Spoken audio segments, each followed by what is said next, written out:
Assalamualaikum. Jumpa lagi dengan aku Ibu Asri, ibu rumah tangga yang ingin menyampaikan ilmu klasiknya sehingga banyak teman-teman yang bisa ambil manfaat, senantiasa sehat, ibadah lancar sampai Allah memanggil kita ke surga. Amin. Video ini diambil saat hari Minggu kemarin kami berlari pagi di area perumahan. Al-Imam Ibnul Qayyim Al-Jauziyah berkata mengenai makanan dan minuman, Rasulullah Shallallahu Alaihi Wasallam tidak terbiasa makan dari satu jenis makanan saja dan tidak memakan yang lain, karena hal ini sangat membahayakan kekuatan tabiat badan. Seringkali kekuatan tabiat badan ini tidak dapat menerima makanan seperti ini, dikarenakan hal ini akan melemahkan atau bahkan membuatnya binasa. Jadi, selalu mengkhususkan diri pada satu jenis makanan. Meskipun makanan tersebut adalah yang terbaik, dapat menimbulkan ancaman yang membahayakan. Akan tetapi, beliau Shallallahu Alaihi Wasallam memakan sebagaimana kebiasaan para penduduk negerinya yang terbiasa makan daging, buah-buahan, roti, kurma, dan yang lainnya. Penyeimbangan makanan. Apabila dalam salah satu dari dua makanan membutuhkan penurunan kadar penyeimbangannya, maka jika dimungkinkan dapat diturunkan dan diseimbangkan dengan lawannya. Misalnya, menyeimbangkan sifat panas kurma atau rutop dengan memakan semangka. Apabila tidak ada, maka ia bisa memakan kurma secukupnya saja dengan tidak berlebihan sehingga tidak membahayakan kekuatan tabiat badan. Ancaman bahaya dari suatu makanan dapat diseimbangkan dengan beberapa makanan yang lain jika kita memungkinkan. Panasnya suatu makanan dapat diseimbangkan dengan dinginnya makanan yang lain. Keringnya sifat suatu makanan dapat diseimbangkan dengan lembabnya makanan yang lain. Demikian juga pernah beliau lakukan pada mentimun dan kurma atau rutop, sebagaimana beliau memakan kurma dengan mentega atau minyak samin, yaitu berupa makanan yang terbuat dari kurma dan dilapisi dengan tepung. Beliau pernah minum air kurma untuk melembutkan makanan yang keras atau yang memiliki rasa yang tajam. Ini disebut kombinasi makanan. Nah, di antara cara Rasulullah Shallallahu Alaihi Wasallam mengatur menu makanannya dan apa yang dimakan adalah bahwasannya beliau sama sekali tidak pernah menyatukan antara susu dengan ikan atau susu dengan makanan yang asam rasanya. Juga beliau Shallallahu Alaihi Wasallam tidak menggabungkan antara dua makanan yang sama-sama bersifat panas atau sama-sama bersifat dingin, dua makanan yang sama-sama liat atau dua makanan yang menyebabkan kerut dan sembelit, mencairkan atau membuat mencret, terlalu keras atau terlalu lembek. Beliau juga tidak menyatukan dua makanan yang tidak mungkin bertemu dalam satu campuran, dua makanan yang berbeda seperti makanan yang menyebabkan sembelit dengan yang menyebabkan mencret, yang cepat dicerna dengan yang sangat lambat dicerna, makanan yang dibakar dengan makanan yang direbus, yang segar dengan dendeng yang diawetkan, susu dengan telur, ataupun daging dengan susu. Beliau Shallallahu Alaihi Wasallam tidak memakan makanan yang sangat panas, juga memakan makanan yang disimpan yang dapat dihangatkan besok atau masakan kemarin. Tidak pula makan makanan yang sudah basi dan asin atau asam terlalu, seperti asinan dan semacam cuka dan sangat asin. Semua makanan ini sangat berbahaya dan dapat mengakibatkan sakit dan membuat tubuh kita tidak seimbang. Oke teman-teman, itu tadi aku menjelaskan tentang bagaimana pola hidup Rasulullah SAW sebagai contoh kita umat Islam ya teman-teman. Pola hidup yang sangat sehat. Mungkin kita di akhir zaman ini masih jauh dari beliau, tapi setidaknya kita tahu bahwa pola hidup beliau yang seperti itu, setidaknya kita jangan terlalu jauh dari pola itu. Itu menurut aku sebagai ibu rumah tangga biasa. Oke teman-teman, di video ini aku memperlihatkan hamster Ibun yang ada di rumah sedang makan buah mangga, risol dan mentimun. Alhamdulillah mereka suka semua ya. Dasar ini memang hamster lapar kali ya. Kemarin-kemarin sih dia nggak suka tempe ya. Ternyata sekarang risol gorengan dia makan deh. Kemudian, adapun petunjuk Rasulullah SAW, beliau tidak minum saat memakan makanan karena dapat merusaknya. Apabila jika minuman tersebut panas atau dingin, sebab ia sangat tidak baik. Nah, maksudnya di sini ketika kita makan, Rasulullah itu tidak pernah mencontohkan habis makan minum, makan lagi, minum lagi, tidak. Melainkan kita makan sampai selesai, itu pun dikasih jeda berapa menit, baru kita minum. Seperti itu ternyata ya teman-teman. Ya, kita juga ingin berusaha ya, pola hidup sehat seperti beliau, tapi kan namanya ibu rumah tangga itu banyak sekali hambatannya. Misalnya anaknya kepedasan saat makan, ayo cepat minum. Begitu, itu kan kita nggak bisa ya menghindari. Tapi untuk kita yang sudah dewasa mungkin tuh karena buat anak-anak ya, mungkin dia pedesan kita diemin aja dan nggak kita kasih minum. Nah tapi untuk kita seorang ibu rumah tangga yang ingin ya berusaha lah mendekati hidup sehat Rasulullah itu ya, makan sampai selesai dulu, jangan dijeda-jeda dengan minum, kecuali kita kesedak atau kita terlalu pedas ya, tapi jangan dikenyangkan oleh minum dulu. Baru setelah makan selesai kita kasih jarak setengah jam, baru kita boleh minum seperti itu teman-teman. Itu pun minumnya tidak boleh yang terlalu panas dan terlalu dingin ternyata. Masya Allah ya. Oke, sampai detik ini aku mau nyapa teman-teman dulu nih.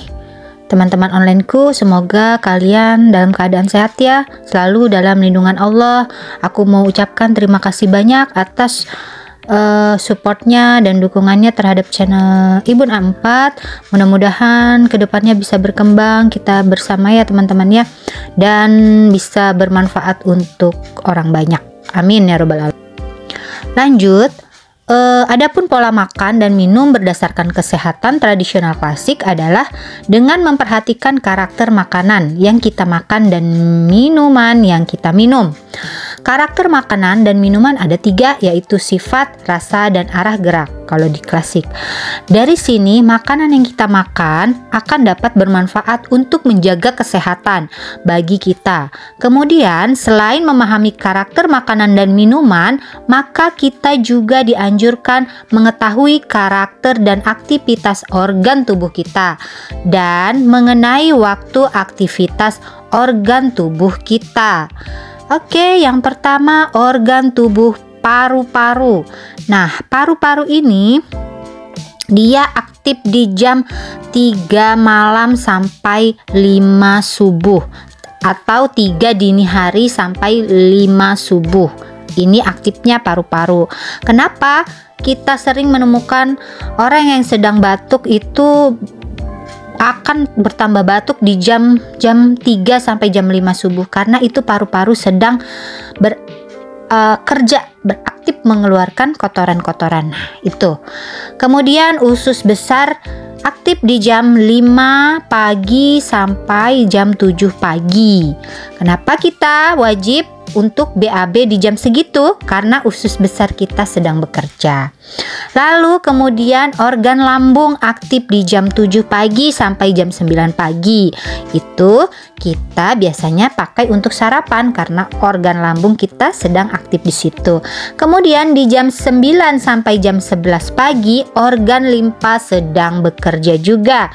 Nah, inilah saat yang pas ketika kita meminum jus atau ramuan obat. Ketika limpa itu fungsinya untuk mencerna ya, bukan mencerna, memproses pembuatan darah itu di jam 9 sampai jam 11 itu baik untuk minum jus. Ini di pandangan ilmu klasik Indonesia Medicine.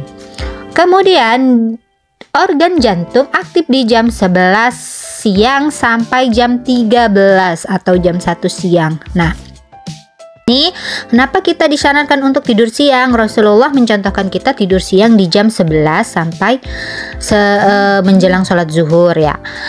Nah, itu ternyata organ jantung kita sedang bekerja. Jadi ketika kita tidur dia maksimal bekerja gitu. Ketika kita beraktivitas ya otomatis bekerjanya tidak maksimal ya, aktivitasnya terbagi gitu. Seperti itu ya teman-teman. Oke, lanjut sedikit sharing. Kemarin ada teman bertanya tips untuk perut supaya langsing dari Bunda Nindya Takia. Oke, saya coba menjawab. Ini memang PR banget ya buat ibu-ibu di seluruh dunia mungkin ya, yang apalagi yang sudah punya anak 2, 3, sampai 4. Mungkin gini ya Bun, jujur saya juga untuk menurunkan perut itu berat, tetapi kita jangan putus asa. Walaupun kita sudah mempunyai anak, tapi kita tetap berusaha. Caranya bagaimana tipsnya? Yang pertama, saya itu niat dulu ya, dimana dulu karena ingin sehat, jangan yang lain-lain. Yang kedua, itu kita pakai bahan yang mudah kita dapat. Jangan kita memaksakan untuk membeli produk ini itu yang akhirnya kita akan kecewa, karena saat kita tidak membeli produknya perut kita akan gemuk ya, atau gendut kembali gitu. Lalu tips selanjutnya di rumah, usahakan kita nggak usah pakai daster ya. Jujur setelah saya punya anak 2 itu saya tidak pernah pakai daster, selalu memakai celana olahraga yang ketat, dan itu akan memudahkan kita bergerak sehingga kita nggak mager gitu. Usahakan pakai baju juga, baju olahraga itu sehari-hari Bun, mudah menyerap keringat maksudnya. Kemudian celana yang enak buat kita gerak, jadi ketika kita ingin olahraga itu nggak males gitu, itu ya. Lalu coba kurangi makan makanan karbohidrat yang ringan seperti telur, buah, seperti itu diusahakan. Tapi kalaupun tidak bisa, pelan-pelan mengurangi, setidaknya kita kurangi. Karena pada prinsipnya kita tidak usah muluk-muluk deh pengen turun berapa puluh kilo ya, karena di usia saya ya, termasuk yang usia 38 ke atas itu metabolisme kita itu sudah rendah gitu, sudah lemah gitu, dibanding umur 30 ke bawah ya masih kita makan apa saja badan kita tidak akan terlalu naiknya drastis gitu. Sedangkan ketika usia 38 ke atas itu metabolisme kita lambat maksudnya. Jadinya kalau kita makan yang makanan yang lemak itu cepat sekali naik gitu. Kalau bisa usahakan pagi sampai jam 12 kita tidak usah makan nasi ya, makannya sarapannya itu telur saja atau buah saja. Nah, nanti untuk siang baru kita lengkap Bun. Kalau bisa nasi usahakan hanya 2 sendok gitu. Nah, kemudian nanti makan terakhir itu di jam 6 sore. Kalau bisa makan di jam 6 sore terakhir, kemudian minum air 2 liter sehari. Kemudian jangan lupa setiap hari itu 30 menit sempatkan untuk jalan ataupun lari Bun. Terus PR banget nih Bun, kurangi makanan yang manis-manis Bun, apalagi sisa cemilan anak-anak tuh Bun, itu kan manis semua tuh rata-rata, yang biskuit, es krim atau apa. Ketika anak kita nggak habis cemilannya, kita jangan langsung hap-hap Bun, itu PR banget ya buat mama. Kita simpen aja di Tupperware Bun, masukin kulkas buat dia nanti gitu, lumayan kan ngirit jajannya jadi buat makan dia agak siang. Lalu yaitu olahraga Bun, olahraga yang mengecilkan perut tuh ada ya Bun ya, gerakan-gerakannya itu bisa dilihat di YouTube Bun, banyak. Kemudian rajin dibalur dengan bangle Bun, bangle diparut kemudian kita bobokan di perut setelah mandi seharian, semalaman tuh pagi kita bersihkan pas mandi, itu efektif Bun. Itu info dari Shinsei kalau yang bangle ya. Kemudian untuk ramuan yang saya pakai yang rekomendasi Dr. Jadul Akbar Bun, yang Ramcin, itu ada di video sebelumnya, nanti saya sematkan description. Oke Bun, mungkin segini dulu ya tips dari saya, seorang ibu rumah tangga yang masih sama-sama berjuang untuk mengecilkan perut Bun. Secara sudah 4 kali melahirkan normal Bun, dan 1 tidak jadi, qadarullah keguguran. PR juga kan buat saya. Kita sama-sama berjuang ya Bun. Sudah di akhir video saja, mudah-mudahan apa yang saya sampaikan bermanfaat ya Bun. Next video insya Allah saya akan melanjutkan pembahasan tentang aktivitas organ di jam-jamnya masing-masing. Oke, wassalamualaikum warahmatullahi wabarakatuh.